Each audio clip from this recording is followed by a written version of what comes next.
Very warm welcome to Citizen Power Breakfast. We're on to our second interview, and we have the pleasure of having Evans Ondieki here in studio. He is the Minister for Transport for Nairobi County. Thank you very much for being here with both of us this morning for an interview. My pleasure.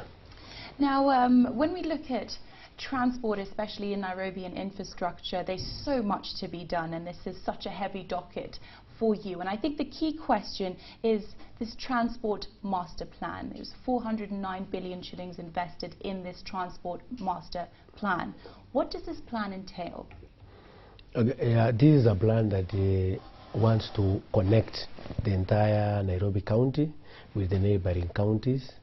That comes in the 9 corridors. That is Uhuru Highway, Rimuru Road, Jogo Road, Juja Road, Outer Ring Road, Ngong Road, Rangata Road, and Mombasa Road.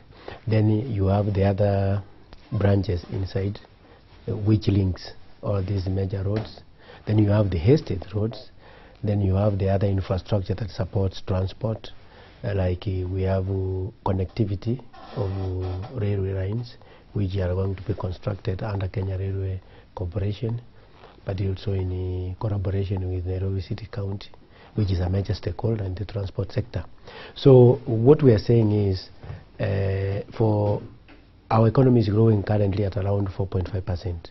The projections are that it will grow up to 7% from next year and up to 10% by 2017.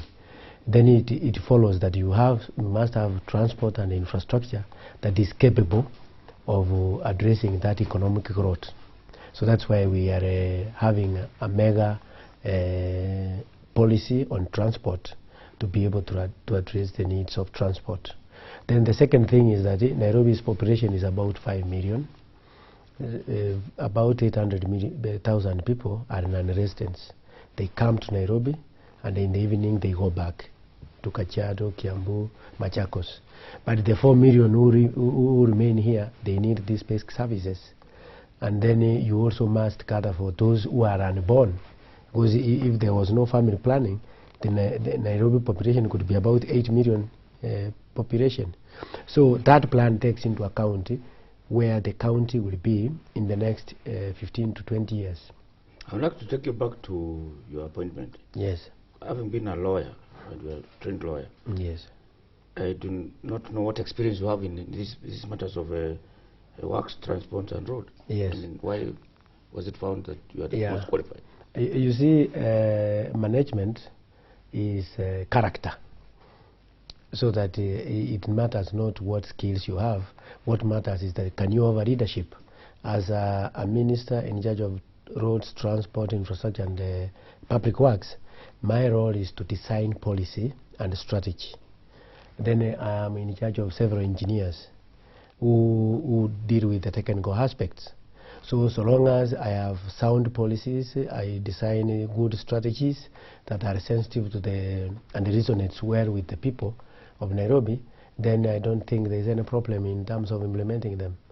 So that's why you see Majaria is an economist, but he's the Minister for Health. The role he plays is basically to guide policy and strategy. And you see, I don't have encumbrances in my mind. You find engineers, they are conventional in most of their thinking. They are not flexible. As a social scientist, I'm flexible. I know I'm dealing with human beings who must be looked at basically as people who need their welfare. So even when we construct a road, we must take care of the aspects of human beings who live on that side. If the road is going through a mountain, we better go through the mountain other than displacing so many other people. So that is the flexibility that I come with. That is the leadership I offer. And I have drafted a framework which has been approved by the governor. I want to transform the sector, the engineering department. Because you cannot succeed unless you have a theory that you want to implement. My theory as a minister, I want to tarmac 8 roads in every ward in Nairobi. There are 85 wards. That translates to 608 roads during my tenure. If I do that, then there is no road in Nairobi which will be having a pothole. What is your budget? Where are you getting money to do that? I have mobilized the private sector. On 2nd of this month at 2 p.m. at Pumwani, we are launching private sector Nairobi City County partnership. I have told the private sector because I realized if I wanted to tarmac all roads in Karen, I need 2 billion. If I wanted to tarmac all roads in Embakasi South, I need about 60 billion. So I realized it's not possible, even if I was to budget how to come up with enough resources to be able to meet my mandate. So what I did, I mobilized the private sector, and they are all coming on board, and we are making the major launch on 9th, the main private sector partnership on 9th. What are you asking the private sector to do? What I'm asking the private sector to do is that they have resources, we have technical expertise like engineers, equipment, so that we do the roads jointly. This is a joint effort. Why should the private sector be building roads? No, you see, unless they're doing it PPP. It is PPP, yeah. Now there's a legal framework that regulates that kind of sector or arrangement. And we are saying, if you look at the roads, if the roads are bad, it means it affects your business, it affects your input, it affects your workers who are coming to work. It exposes them to other risks like theft and insecurity. So if the roads are good, the economy will grow, everybody will be safe, and the security will also improve. But if you do that like they are doing for railway, it means that they have to charge. If No. I do a section of the road, Yeah. how do I get my money back? Yeah. No, this is a partnership. In a partnership, you don't charge. What we are going to do is like if they want to put their advertisements on those roads, we will subsidize those advertisements. So because it's a partnership, so nobody will suffer any extra cost because of that kind of arrangement. And that is the most cities in the world, that's what they have done. You have to come with innovative ways of building infrastructure. Because number one, infrastructure is so complicated because it takes time.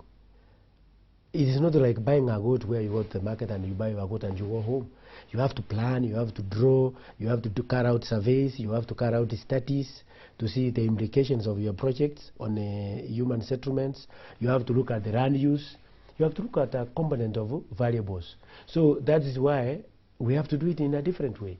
So and you're proposing this public-private partnership Yes. in which you're going to be retarmacking the roads, which is a good thing in improving the quality. But I think, you know, the overwhelming issue here is the capacity of the roads. Yes. You know, we really have far more cars on the roads than the infrastructure is able to support, which is why I introduced the interview with this master plan, Yes, you know, yes. this transport master plan and what it entails. And so people can really have an idea of what the development's going to be, as well as a time frame of realization. It's great that, you know, we mentioned that there are these different things that are happening, but can we see a time frame of, we'll know at this point this will be delivered, just so we have better understanding? Yeah, that we can do. You see what we've done with the governor. The governor is a participatory governor.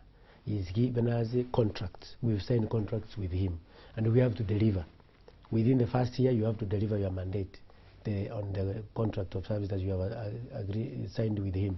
Secondly, we have created institutional framework, because some of the problem the county faced is that there was no internal capacity to address these massive issues. Now that capacity is there. That's why the governor has brought together a group of professionals, top-notch professionals, who are doing their work effectively in their respective departments. So if you look now, we have an integrated development plan which captures all those issues. Number two, we are looking at how citizens can also give their input. Let us be honest, Nairobi is so huge. If you left it to the governor and his cabinet, that would be... So if you're open to citizen input, let me yeah. read you some of the views Yes. that are coming here. And I've had two messages come in regarding Jogoo Road. Yes. Someone says, Power Breakfast, I'm Wema. What will you do with Jogoo Road traffic jam? And another message which just came in just before that, saying driving on Jogoo Road and Outer Ring Road is always a nightmare. How long will this happen, and how long will people suffer for?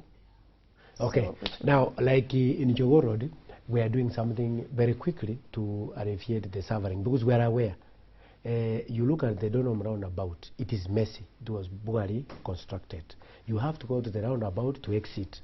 And yet, you can easily exit if you wanted to go to the ring, or to industrial area, or to the airport. So what we are doing in a partnership with the Ministry of Transport and communication, Engineer Nduva Muli, the PS, we are doing quick wins there. We are going to re-engineer that roundabout, expand it so that we open it. You don't have to go to the roundabout to move. Then we are doing that to Kariobangi. We are also doing that to Western Roundabout and the Nairobi Nyayo Station. What about time frames? When do we expect this to This happen? one we are going to do before the end of the year, because we are aware. Only 1 month? Yeah, we have only 1 month and we are going to do it. Even if it means doing it day and night, yeah. That you'll begin with. Yeah. There was a move to put that radio from Sokomau to the city. I don't know how successful it was. But the main problem about the CBD is cars. If you go to major cities like London, New York, people don't drive to the city. People leave their cars in the suburbs and take a train or tram and come to the city. Yeah. What about that? I agree entirely, Mr. Mutegi. You see, you look at Nairobi, people have turned the CBD to a garage. That's where they just drop their vehicles. Because there is no alternative transport. Yeah. So what we've done, we are initiating several measures, including from 2nd. What I've told you, we will be launching on 2nd. We have initiated several measures which will ease congestion in the CBD. Number one, we are reconstructing the Karioko and refarming it, Karioko stage, so that it accommodates more vehicles and there will be no need of them coming to the CBD. We are also refarming the Mutura stage and the Grove Cinema roundabout, so that most of the vehicles from that route, they don't have to come to the CBD.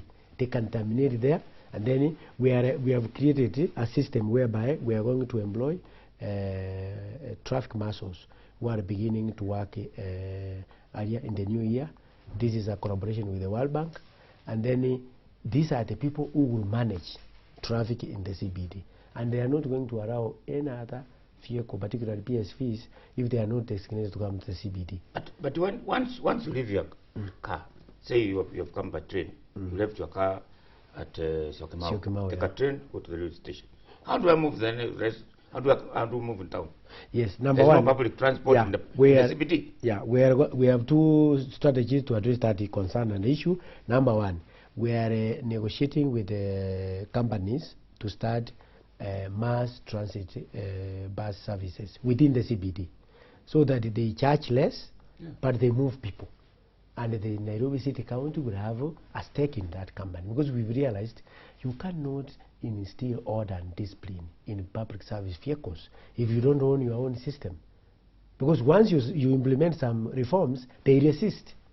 They even blackmail you by going on strike. So what we've done, soon, and very soon, there are people from Belgium who are interested in coming, and we do a joint venture.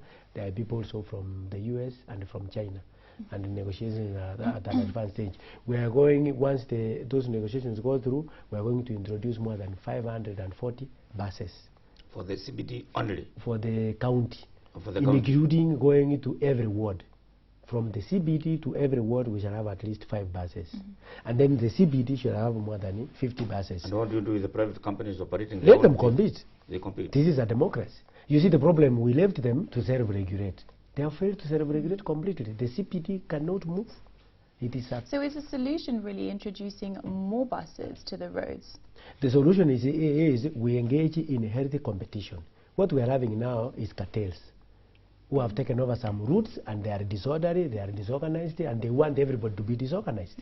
And we are saying that cannot continue. It is not fair. This is a city that needs to be reorganized. This city cannot be managed through disorder and dishonesty. Because if you go there, you go to Ronald Ngara Street, you can't even drive there. You can't go to buy anything there. It is totally packed.